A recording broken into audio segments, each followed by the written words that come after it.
Un genre cinématographique qui a l'air de fonctionner vraiment très bien, c'est le genre post-apocalyptique. Voilà. Je n'étais pas sûr que j'allais pouvoir le prononcer, mais j'y suis arrivé. Mad Max, Walking Dead, Terminator, Planète des singes, Fallout, Matrix. Des sociétés dépensent des millions, même parfois des milliards, pour pouvoir créer l'image, mettre à l'image un monde après un énorme cataclysme. Des millions de spectateurs y passent du temps devant les grands écrans et devant les petits écrans pour se divertir en regardant ces images. L'idée que le monde que nous connaissons prendrait fin, ça nous fascine et ça nous amuse tant que ça reste de la fiction. Au fond de nous-mêmes, on le sait, on ne voudrait vraiment pas que ce soit réel. On a notre confort pré-apocalyptique ici. On voudrait surtout la garder, notre confort, notre tranquillité. Et nous allons commencer maintenant une série d'études du livre de l'Apocalypse. Aujourd'hui, nous allons nous pencher sur le premier chapitre. Ensuite, dans les semaines qui viennent, nous allons regarder les lettres aux 7 églises. Mais pour aujourd'hui, lisons donc Apocalypse 1. Révélation de Jésus-Christ. Dieu la lui a donnée pour montrer à ses serviteurs ce qui doit arriver bientôt, et l'a fait connaître en envoyant son ange à son serviteur Jean. Celui-ci l'a attesté. Tout ce qu'il a vu est la parole de Dieu et le témoignage de Jésus-Christ. Heureux celui qui lit et ceux qui écoutent les paroles de la prophétie et gardent ce qui s'y trouve écrit. Car le moment est proche. De la part de Jean aux 7 églises qui sont en Asie, que la grâce et la paix vous soient données de la part de Dieu, celui qui est, qui était et qui vient, de la part des 7 esprits qui sont devant son trône, et de la part de Jésus-Christ, le témoin fidèle, le premier-né d'entre les morts, premier-né d'entre les morts, le chef des rois de la terre, à celui qui nous aime, qui nous a lavés de nos péchés par son sang, et qui a fait de nous un royaume des prêtres pour Dieu son Père. À lui soit la gloire et la domination au siècle des siècles. Amen. Le voici qui vient avec les nuées. Tout œil le verra, même ceux qui l'ont transpercé. Et toutes les familles de la terre pleureront amèrement sur lui. Oui, Amen. Je suis l'alpha et l'oméga, dit le Seigneur, Dieu, celui qui est, qui était et qui vient, le Tout-Puissant. Moi, Jean, votre frère et votre compagnon dans la persécution, le royaume et la persévérance en Jésus-Christ. J'étais dans l'île appelée Patmos à cause de la parole de Dieu et du témoignage de Jésus-Christ. Je fus saisi par l'Esprit le jour du Seigneur et j'entendis derrière moi une voix forte, comme le son d'une trompette. Elle disait, « Ce que tu vois, écris-le dans un livre et envoie-le aux 7 églises, à Éphèse, à Smyrne, à Pergame, à Thyatire, à Sardes, à Philadelphie et à Laodicée. » Je me retournai pour savoir quelle était la voix qui me parlait. M'étant donc retourné, je vis 7 chandeliers d'or, et au milieu des 7 chandeliers, quelqu'un qui ressemblait à un fils d'homme. Il était habillé d'une longue robe et portait une écharpe en or sur la poitrine. Sa tête et ses cheveux étaient blancs comme de la laine blanche, comme de la neige. Ses yeux étaient comme une flamme de feu, ses pieds étaient semblables à du bronze ardent, comme s'ils avaient été embrasés dans une fournaise, et sa voix ressemblait au bruit de grandes eaux. Il tenait dans sa main droite 7 étoiles, et sa bouche sortait une épée aiguë à 2 tranchants, et son visage était comme le soleil, lorsqu'il brille dans toute sa force. Quand je le vis, je tombai à ses pieds comme mort. Il posa alors sa main droite sur moi en disant « N'aie pas peur, je suis le premier et le dernier, le vivant. J'étais mort et voici, je suis vivant au siècle des siècles.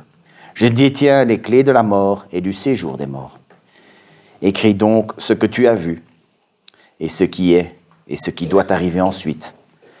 Quant au mystère des 7 étoiles que tu as vu dans ma main droite et des 7 chandeliers d'or, le voici. Les 7 étoiles sont les anges des 7 églises, et les 7 chandeliers sont les 7 églises. Jusque-là, la lecture de la parole. Prions. Seigneur notre Dieu, merci pour ta parole. Merci sur tout ce qu'elle nous enseigne. Merci parce qu'elle nous enseigne comment nous approcher de toi. Elle nous enseigne ton œuvre à la croix. Elle nous enseigne comment nous pouvons être purifiés, comment nous pouvons être justifiés pour pouvoir entrer dans ton royaume, entrer dans ton espérance. Et Seigneur, ce livre de l'Apocalypse, tu nous l'as donné pour nous avertir sur le temps de la fin. Et nous voulons nous saisir de cette parole, de ce message que tu veux faire, que tu veux nous faire parvenir. Nous voulons la comprendre. Nous te demandons d'ouvrir les yeux de nos cœurs pour que nous puissions comprendre ce que tu as voulu dire à ton Église, à nous qui faisons partie de cette Église, pour que nous puissions être prêts pour ce qui doit arriver. Au nom de Jésus. Amen.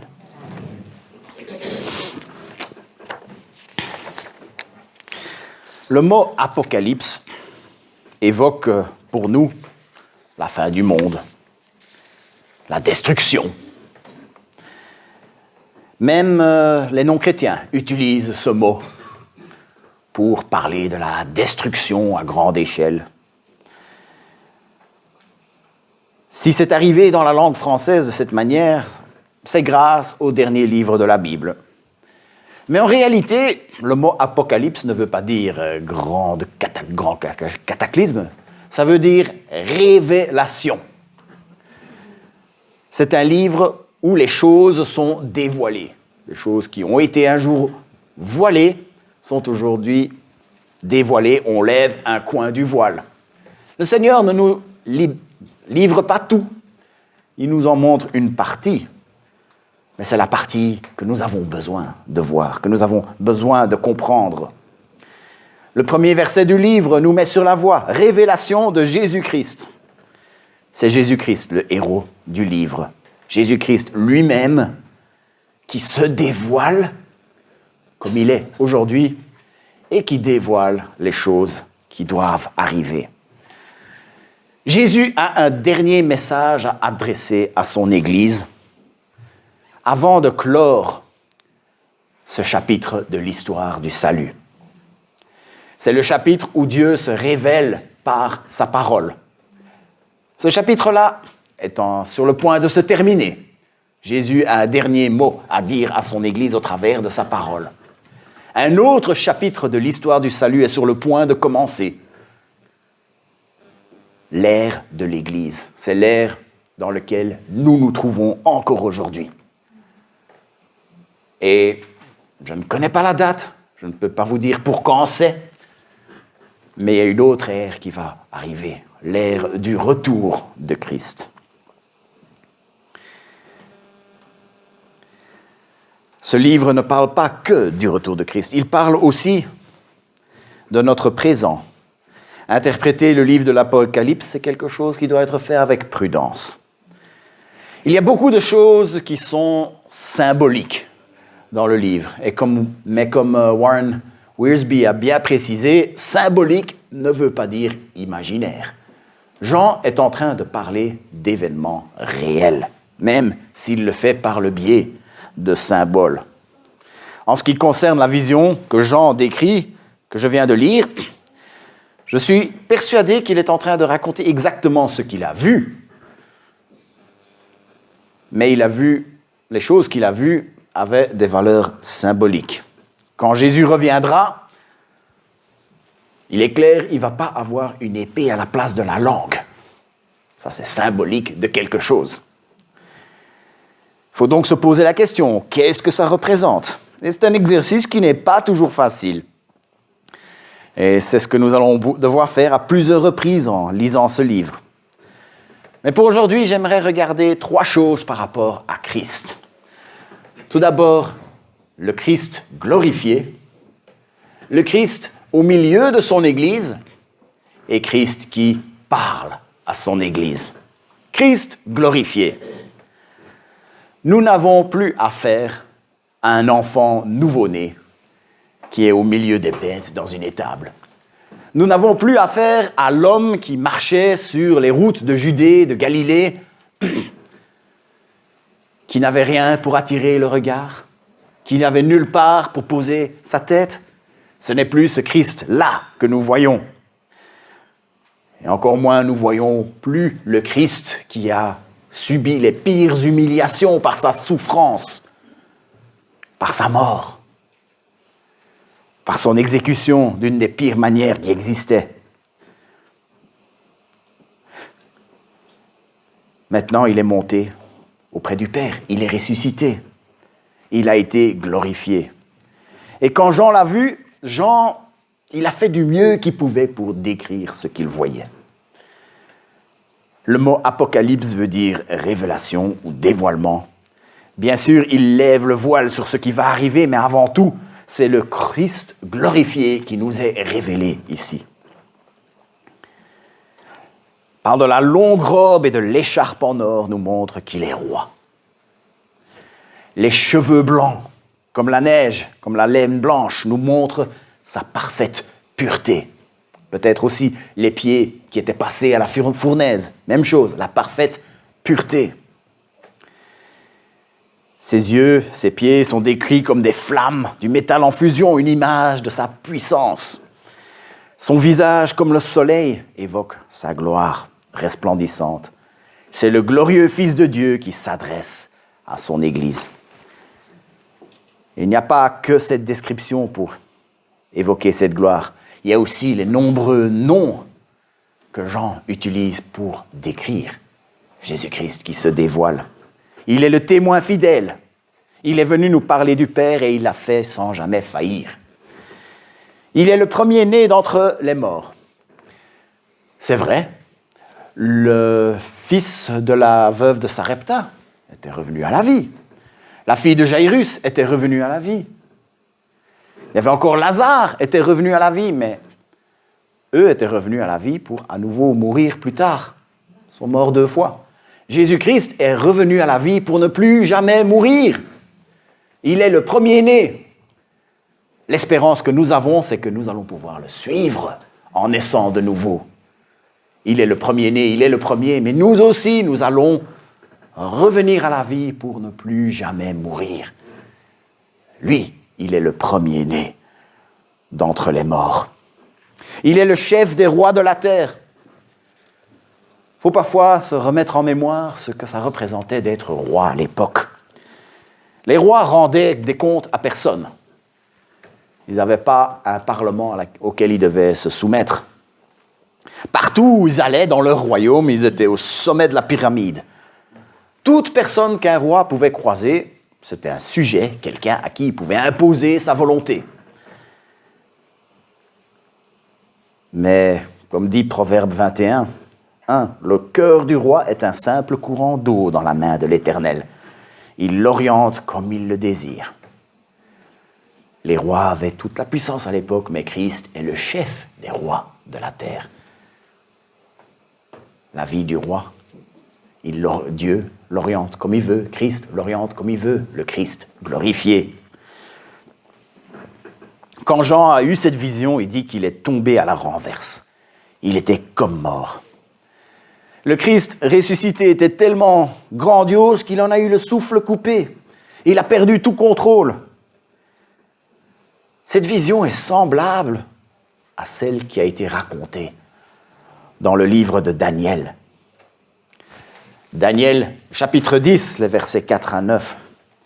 Le 24e jour du 1er mois, j'étais au bord du grand fleuve, c'est-à-dire le Tigre. J'ai levé les yeux et j'ai vu un homme habillé de lin. Il avait autour de la taille une ceinture en ordre d'Uphaz. Son corps était comme la chrysolite, son visage brillait comme l'éclair. Ses yeux étaient pareils à des flammes de feu. Ses bras et ses pieds ressemblaient à du bon bronze poli, et le son de sa voix était pareil au bruit d'une grande foule. Il utilise d'autres mots, mais il a vu la même chose. J'en suis persuadé. Moi, Daniel, j'étais le seul à voir cette apparition. Les hommes qui étaient avec moi ne l'ont pas vue. Mais une grande frayeur s'est emparée d'eux, et ils ont pris la fuite pour se cacher. Resté seul, j'ai vu cette grande apparition et je me suis retrouvé sans force. Mes traits se sont décomposés, j'ai perdu toute force. J'ai eu entendu le son de ses paroles, et en l'entendant, je suis tombé dans une profonde torpeur, le visage contre terre. À Daniel, Dieu avait dit ceci, « Tiens secrète ces paroles et scelle le livre jusqu'à la fin des temps, jusqu'au temps de la fin. » Mais avec Jean, c'était différent. Avec Jean, il lui a dit « Ne ferme pas d'un sceau les paroles de la prophétie de ce livre, car le temps est proche. » À Daniel, il dit « Je te le dis, mais ne va pas plus loin parce que le temps de la fin n'est pas encore venu. » Mais quand Jean a commencé à le dire, il a dit « Le temps est proche. Il est temps que tout le monde le sache. Il est temps de le dire. Il ne faut plus sceller le livre. » Le temps de Jean était dedans. Nous sommes dans ces temps de la fin. Et Dieu tient à ce que nous ne soyons pas dans l'ignorance par rapport à son dessein pour la fin des temps. La grandeur de Christ glorifié est au-delà de tout ce que nous pourrions croiser dans cette vie. Daniel s'est écroulé. Jean s'est écroulé. Et ce n'était pas la crainte de Dieu dont parle Ecclésiaste, Proverbe. Non, c'était carrément de la terreur. Et vous savez quoi? Pour Jean, ce n'était pas la première fois qu'il a vécu cela. Il avait eu un tout petit aperçu de Christ glorifié pendant qu'il était avec Jésus. Souvenez-vous, dans Matthieu 17, versets 1 à 8. 6 jours après, Jésus prit avec lui Pierre, Jacques et son frère Jean, et il les conduisit à l'écart sur une haute montagne. Il fut transfiguré devant eux. Son visage resplendit comme le soleil. Ses vêtements devinrent blancs comme la lumière. Et voici Moïse et Élie leur apparurent, s'entretenaient avec lui. Pierre prit la parole et dit, « Seigneur, il est bon que nous soyons ici. Si tu le veux, faisons ici 3 abris, un pour toi, un pour Moïse, un pour Élie. » Comme il parlait encore, une nuée lumineuse les couvrit. De la nuée, une voix fit entendre ces paroles. « Celui-ci est mon fils bien-aimé, qui a toute mon approbation. Écoutez-le. » Lorsqu'ils entendirent cette voix, les disciples tombèrent le visage contre terre et furent saisis d'une grande frayeur. Remarquez tous les parallèles. La blancheur, surtout le visage qui brillait comme le soleil. Daniel a utilisé d'autres mots, il a dit qu'il brillait comme l'éclair. Mais le résultat était le même, une grande terreur. Les genoux qui deviennent comme de la gelée, tombent à la renverse. Il est le Christ glorifié. Mais ce qui arrive dans les 3 cas, donc Daniel, Jean quand il était sur la montagne et Jean quand il était à Patmos, à chaque fois, Jésus s'est mis à parler dans leur terreur. Il n'est pas apparu pour terrifier, il est apparu pour relever. Christ est au milieu de son Église. À chaque fois que Christ est ainsi apparu, le serviteur a eu peur. Mais à chaque fois, l'action de Christ a été la même. Dans le cas de Daniel, mais une main m'a touché et m'a mis tout tremblant sur mes genoux et les paumes de mes mains.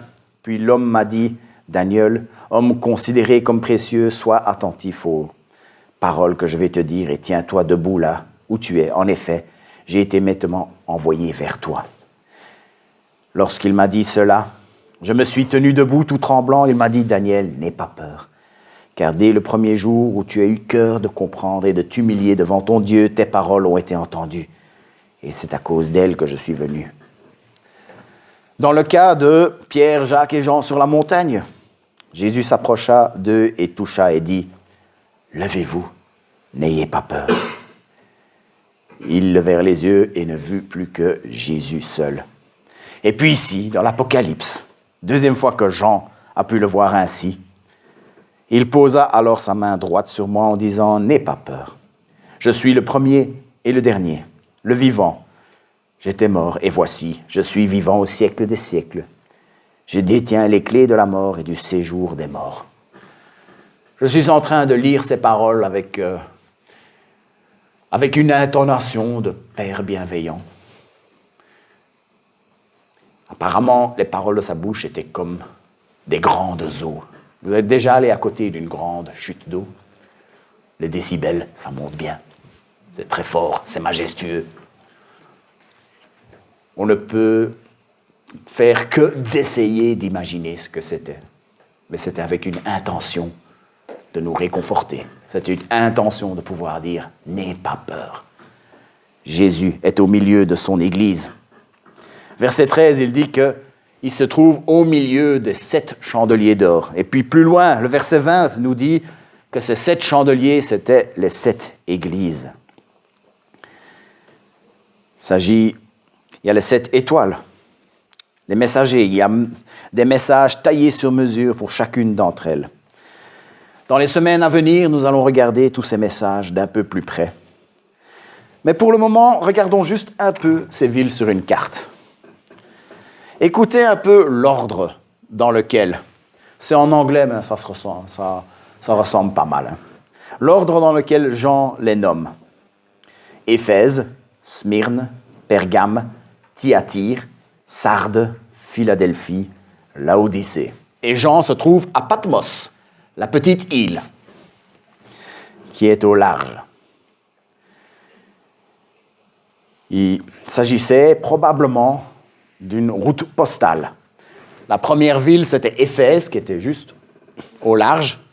Et puis, on les suit, ça fait un boucle horloger. C'est comme s'il devait probablement y avoir une route postale qu'un messager aurait pu prendre des copies des 7 lettres et de les déposer dans chacune des villes.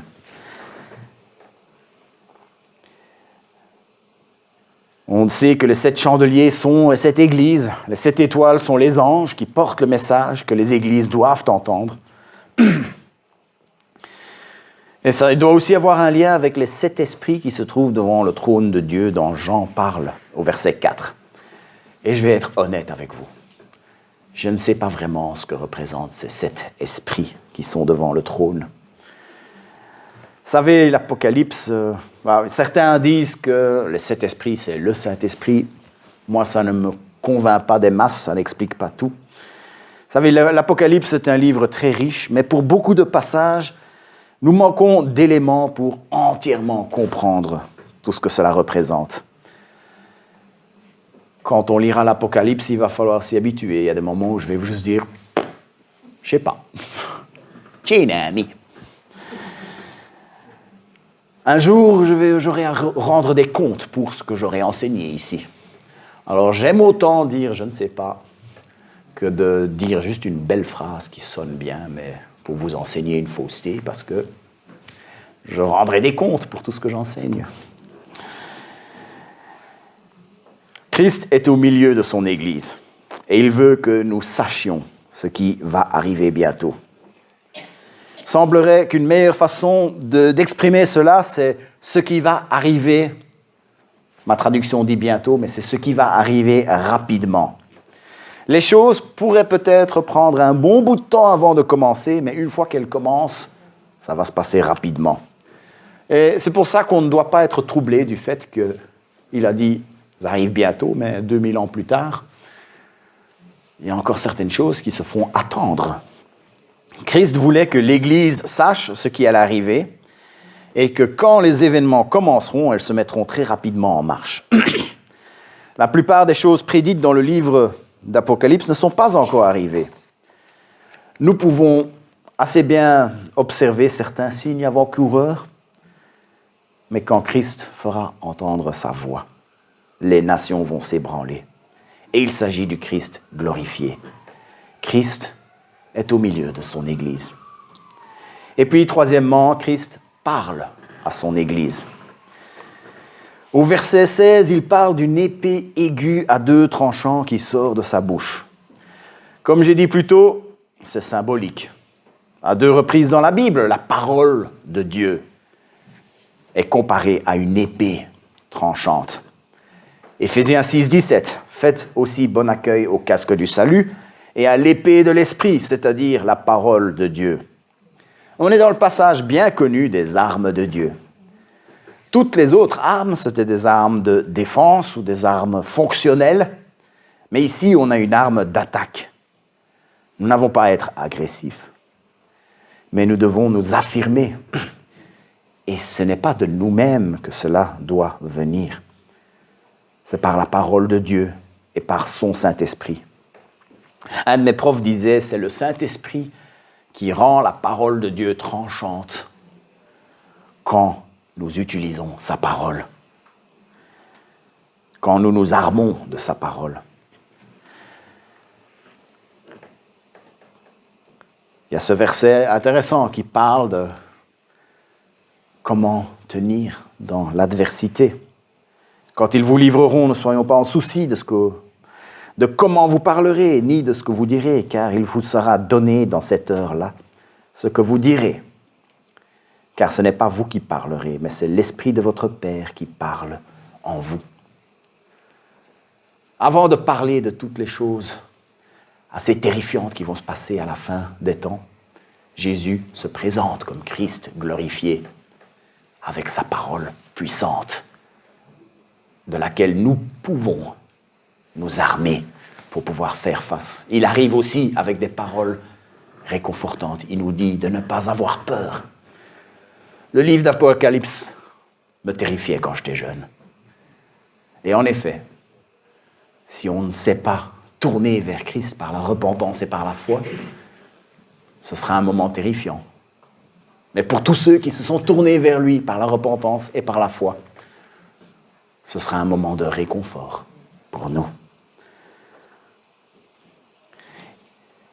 Deuxième verset où la parole est comparée à une épée, Hébreux 4,12. En effet, la parole de Dieu est vivante et efficace, plus tranchante que toute épée à deux tranchants, pénétrante jusqu'à séparer âme et esprit, jointure et moelle. Elle juge les sentiments et les pensées du cœur. Je l'admets, c'est un verset un peu compliqué. Il y a moyen de se perdre dans les méandres de ces histoires de âme et esprit, et je ne vais pas m'y aventurer aujourd'hui. Un autre jour, peut-être. Peut-être pas. Mais pour le moment, je vais aller jusqu'à la fin du raisonnement.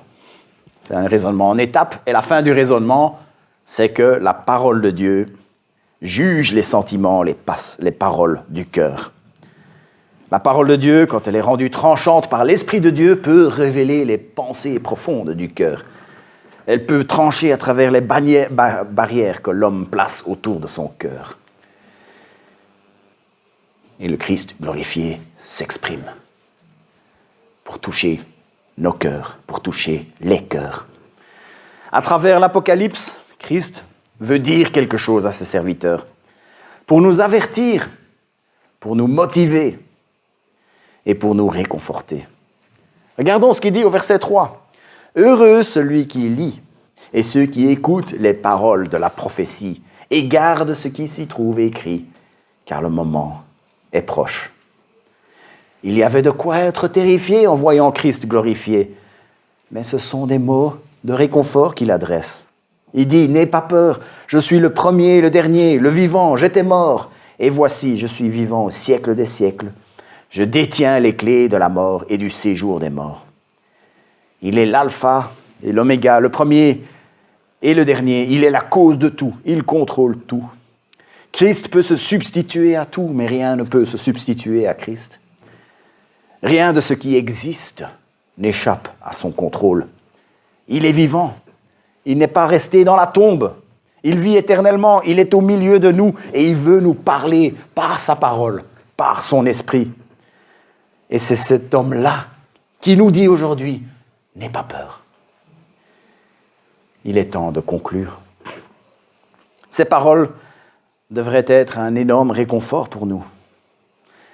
Mais pour les gens de l'époque, c'était encore plus énorme. Où se trouve Jean quand il écrit ces mots? On l'a dit. Il était dans une île appelée Patmos, mais aujourd'hui, on peut aller à Patmos pour visiter des ruines. Mais à l'époque, c'était un peu une île pénitentiaire, c'était un lieu d'exil. Et pourquoi est-ce qu'il était là? Il nous le dit. À cause de la parole de Dieu et du témoignage de Jésus-Christ. C'était le lieu de déportation que les Romains utilisaient. On y mettait les gens qu'on exilait. C'était donc considéré comme un crime de proclamer la parole de Dieu, de témoigner de Jésus-Christ. C'était considéré comme un crime. Aux yeux de l'Empire romain, Jean était donc un criminel. Pour avoir proclamé la parole de Dieu, pour avoir témoigné de Jésus-Christ. Et c'est dans cette atmosphère que Jésus se trouve au milieu de son Église.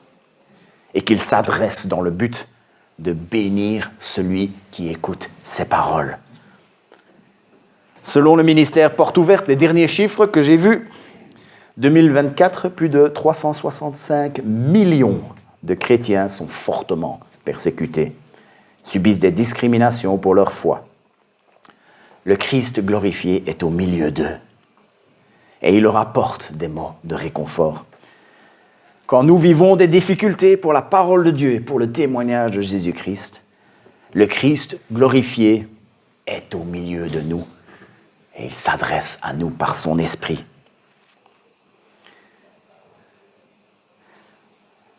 Aujourd'hui, il nous parle pour nous montrer ce qui doit arriver. Dans la souffrance, il nous parlera pour nous réconforter et pour nous dire de ne pas avoir peur. Il parle à 7 églises différentes, mais vous savez quoi? Si on regarde ce qui se passe dans ces 7 églises, on peut se rendre compte qu'il y a énormément de similitudes avec les différentes phases par lesquelles l'Église est passée au travers de son histoire. Parfois, l'Église était pauvre comme Smyrne. Parfois, elle s'attachait à des fausses doctrines comme Pergame. Parfois, elle était immorale comme Thyatire. Parfois, elle était morte comme Sardes. Parfois, elle manquait de puissance comme Philadelphie. Parfois, elle était tiède comme Laodicée. Et en parlant à ces 7 églises, Jésus s'adresse à toutes les églises de l'histoire. Dans une imprimante couleur qui peut imprimer 200 000 couleurs différentes, il n'y a pas 200 000 cartouches. Il n'y en a que 4. Noir, jaune, magenta, cyan. Et avec ces 4 cartouches, elle arrive à imprimer toutes les couleurs de l'arc-en-ciel. Chaque église, tout au travers de l'histoire, avait quelques éléments d'une église et quelques éléments d'une autre. Notre église a quelques éléments d'une église. J'ai cité dans mon énumération tantôt que les côtés négatifs. Il y avait des églises avec des côtés positifs, heureusement. Et c'est comme ça qu'on s'est rendu compte qu'il s'adresse à toutes les églises de l'histoire en s'adressant rien qu'à ces 7 églises. Jésus parle. Et c'est ce que nous allons faire dans les mois à venir. Essayer de comprendre ces choses-là. Nous allons écouter ce que Jésus nous dit au travers des 7 messagers qui parlent aux 7 églises. Le dernier livre de la Bible, c'est le livre de la révélation, le dévoilement. Dieu nous dévoile Christ glorifié et il nous révèle ce qui va arriver. N'attendez pas de nous à ce qu'on vous donne des certitudes détaillées. Il y a 2 extrêmes que nous voulons nous évertuer à éviter. D'un côté, la crédulité vulgaire et de l'autre, l'incrédulité présomptueuse. J'ose espérer qu'on va pouvoir se trouver quelque part au milieu. Vous ne m'entendrez pas souvent parler d'événements d'actualité. Lire un verset et puis parler d'un truc que j'ai vu dans un article. Peut-être que je le ferai un jour si le Seigneur m'y conduit, mais comme je me connais, comme je vois comment les choses avancent, ça n'arrivera pas très souvent, je pense. Vous ne m'entendrez jamais dire « le signe de la bête, c'est ça ». Et les 144 000, c'est ça. Dieu nous donne ce que nous avons besoin de connaître. Il ne nous révèle pas tous les petits détails pour satisfaire notre curiosité. L'approche appropriée au livre de l'Apocalypse, c'est de se demander « qu'ai-je besoin de savoir par rapport à ces choses ?» Et puis la deuxième question, c'est « sachant cela, Comment dois-je agir aujourd'hui?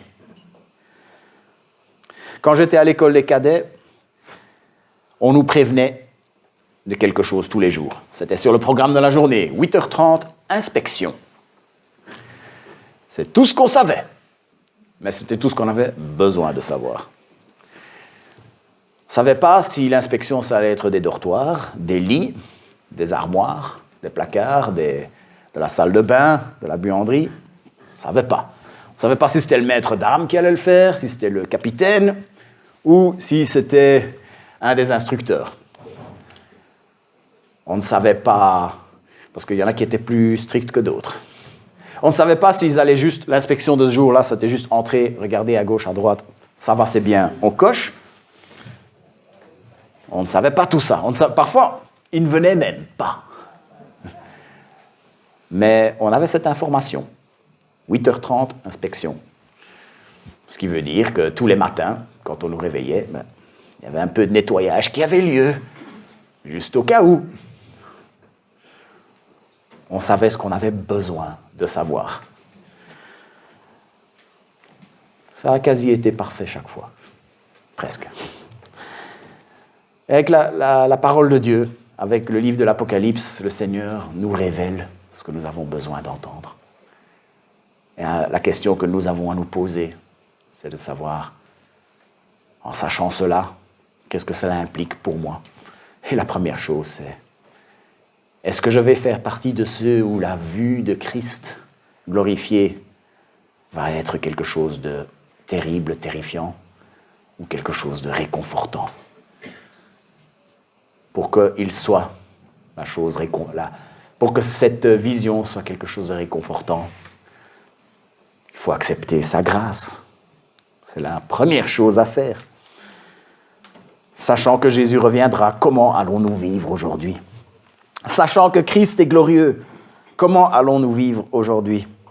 Sachant que Christ est au milieu de son Église, comment allons-nous vivre aujourd'hui?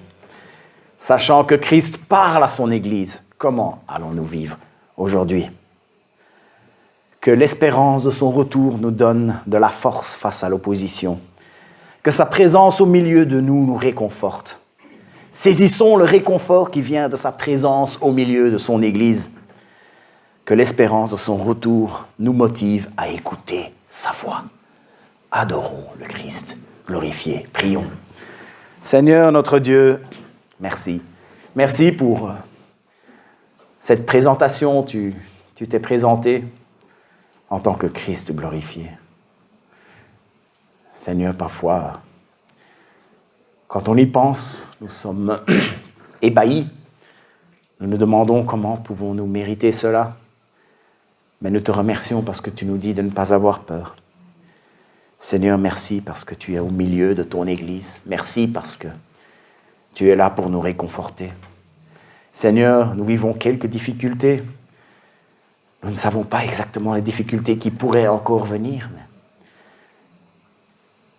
nous comptons déjà sur toi pour ta présence réconfortante ces jours-là.